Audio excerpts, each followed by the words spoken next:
안녕하십니까, 차산입니다.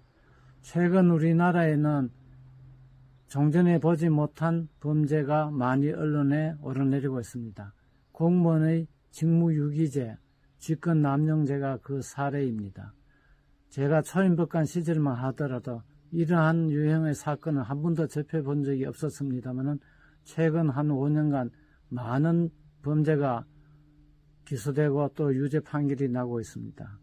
오늘은 이에 대한 대부분 판결을 한번 소개해 드리고자 합니다. 이 사건의 피고인은 기간제 사회과 교사입니다. 그런데 11월 17일 날 기간이 만료되게 되었는데 마침 11월 14일경 시험을 봐서 채점을 하게 되었습니다. 학사 일정상 14일까지 채점을 마치고 그 뒤 절차를 거쳐서 24일이면 성적이 확정되어야 하는데 이 교사는 15, 16 이틀간 무단결근을 하고 17일은 병가를 해서 자신의 임무를 하지 않고 기간 만료로 학교를 떠나버렸습니다.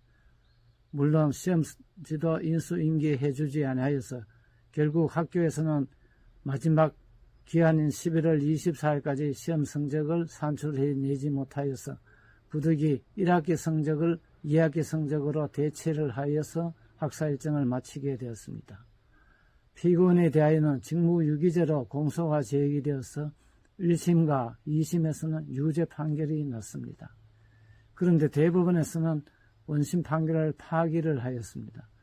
그 이유는 직무유기죄 유기는 명백한 고의가 있어야 하는데 피고인이 이틀간 무단결근한 것은 다른 일자리를 찾아보기 위한 것이어서 자신의 임무를 방기한다는 고의가 있다고 보기가 어렵고 마지막 날은 정상적인 휴가가 처리되었고 병가가 되었습니다.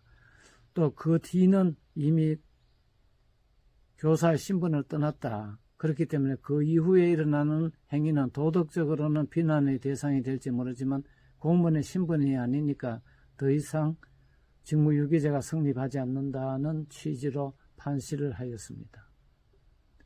피고인의 행위가 물론 잘한 것은 아닙니다만은 저는 대법원에서 조금 더 엄격하게 직무유기죄를 해석하는 것이 옳지 않나 해서 판결의 취지에 찬성하는 입장입니다. 학교에서도 이와 같이 기간이 만료가 임박한 교사에게 이와 같은 채점 업무를 맡기는 것은 좀 삼가하고 만약의 경우라 하더라도 예비 교사를 미리 배치해 두어서 만약의 사태에 대비하는 노력을 하였어야 하지 않았나 해서 감독 업무를 맡는 교장 선생님이나 교감 선생님이 좀 소홀한 면이 있지 않았나 그런 생각도 듭니다. 어쨌든 이와 같은 직무유기죄에 대해서는 조금 더 엄격하게 해석을 하여서 명백한 고의가 있지 않는 경우에는 형사상의 책임을 묻는 것은 지양하는 것이 옳다고 생각을 합니다.